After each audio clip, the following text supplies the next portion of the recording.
Lord, kasyam natin. Nasam sila.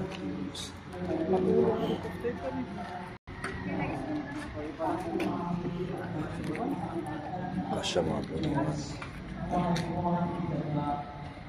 Lord, heal her. Give her release, Lord. And the endurance to bear the pain. Heal her, Father God. Listen to my prayer, Father, please. Heal this woman. Don't let her suffer untimely death. Heal her. Heal her completely. Heal her soul, her body, her spirit.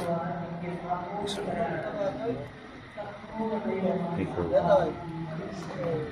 Make her see the light. Follow the people of Jesus Christ in God's kingdom. Yes, Lord. Bless her. Bless her week. Bless all these people, Lord.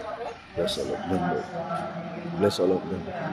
Father, magdaman ako tinilit. Patsenda. Forgive them, Lord. They do not know what they are doing. But yeah, Lord, praise the Lord for you.